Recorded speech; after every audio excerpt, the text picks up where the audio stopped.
Olá pessoal, meu nome é Armando Bagagi, sou engenheiro agrônomo,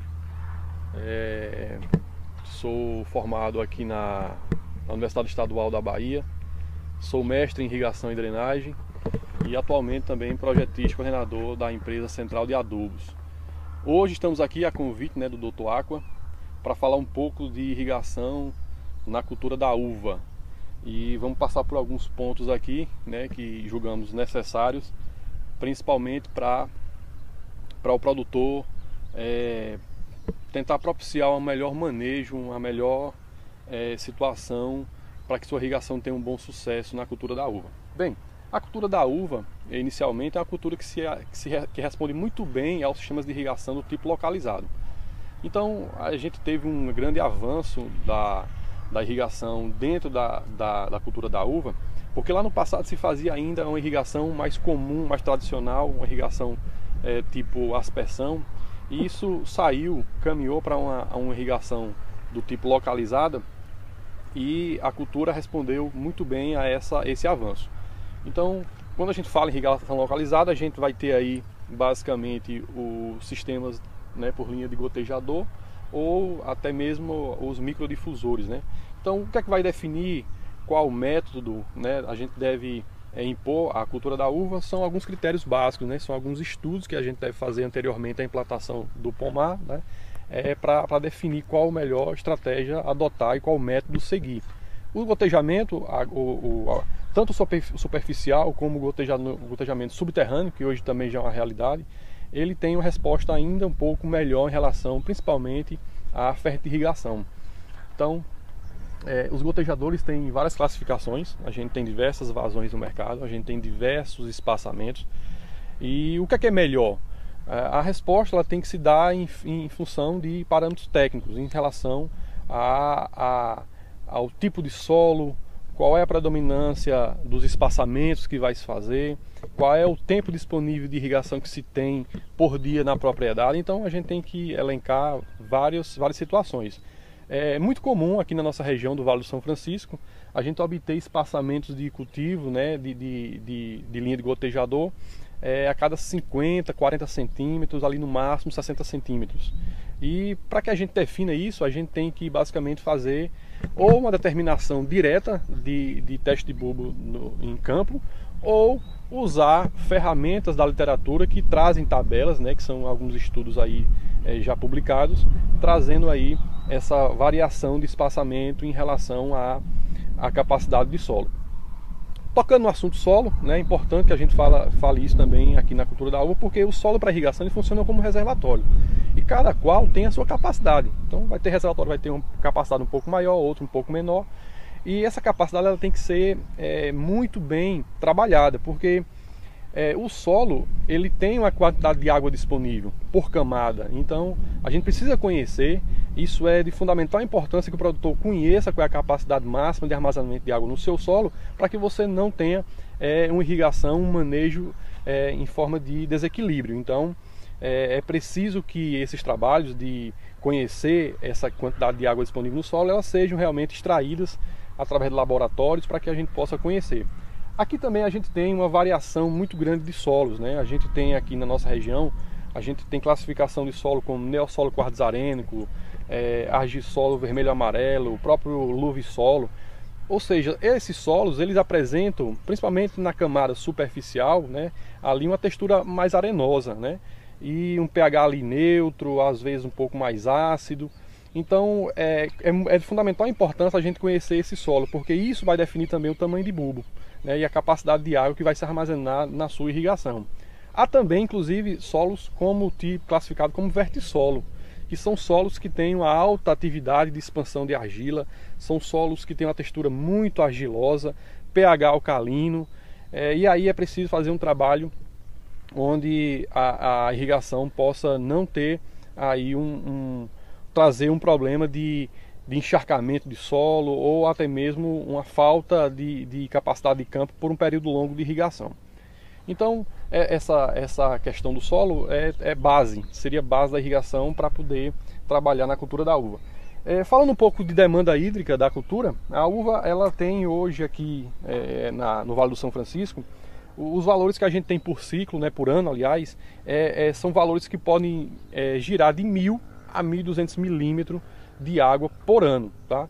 Então, como é que a gente pode determinar isso diretamente? Através da evapotranspiração da cultura, ou seja, a evaporação de solo, né, do ambiente, e a transpiração da cultura. Então, com isso, a gente consegue determinar qual seria a demanda hídrica da cultura. Sabemos que a planta ela vai ter ali algumas fases fenológicas.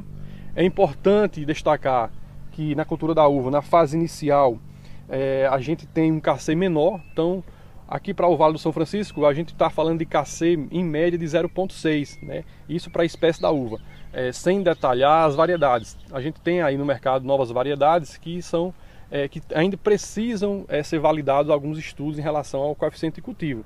Mas já sabemos que no geral a gente tem para a fase inicial, ao qual encontra aqui essa cultivar, a gente tem aqui KC que gira na casa de 0,5, 0,6.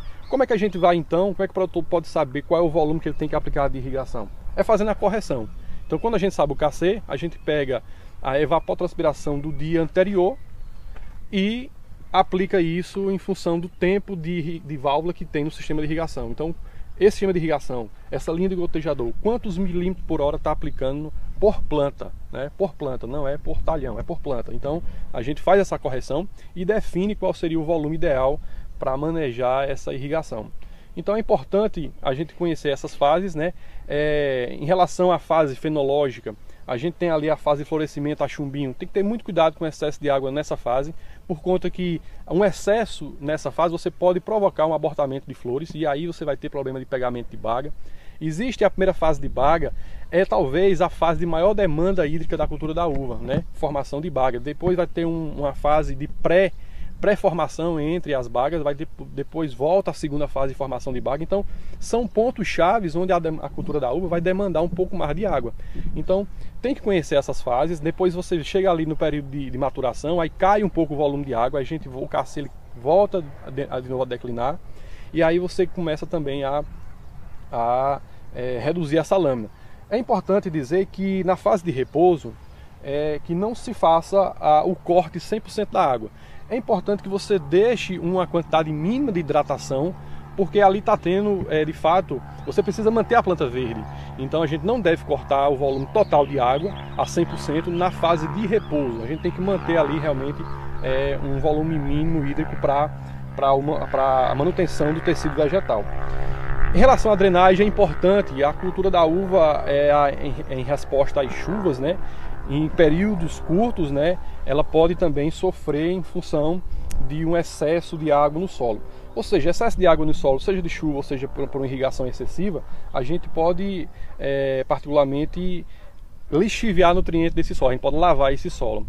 E além disso, né, a gente pode ter também uma ausência de oxigênio no solo. E isso o que é que traduz para a uva? Traduz em um retardo, ou seja, vai ser um crescimento de ramos na próxima safra de forma mais lenta, inclusive o aparecimento de folhas mais amarelas. Então a drenagem ela é importantíssima quando também a gente alia irrigação dentro de uma agricultura irrigada voltada para a cultura da uva. Então drenagem do tipo superficial, drenagem do tipo subterrânea, tem que se observar esses pontos para que a sua irrigação ela possa também ter um bom sucesso. Por fim, é importante também que o produtor saiba que um sistema de irrigação ele também funciona, ele é um equipamento. E todo equipamento ele carece de manutenção. Então a gente tem cartilhas, né, que a gente divide a manutenção de uma irrigação na uva como diário, como mensal, semestral ou até mesmo anual. O que é mais importante, sem desmerecer os outros, mas é importante que você mantenha as suas linhas hidráulicas uniformemente bem equilibrada. Então a linha de gotejador ela tem aí uma indicação que ela tem que ser aberta o final da linha a cada 2 meses, para que você possa estar ali mantendo essa linha uniforme em relação à obstrução, ao entupimento, à própria incrustação de sais. A linha hidráulica também da tubulação, ela também deve estar sendo ali entre 2 a 3 meses sendo feita a abertura do final do ramal para limpeza. Então são recomendações básicas de manutenção. E aí tem outras recomendações, recomendação do sistema de automação, de filtragem, que aí você vai ter manutenções diárias, né, em relação à filtragem, que tem que estar todo dia sendo feito retrolavagem, seja de forma automática ou manual.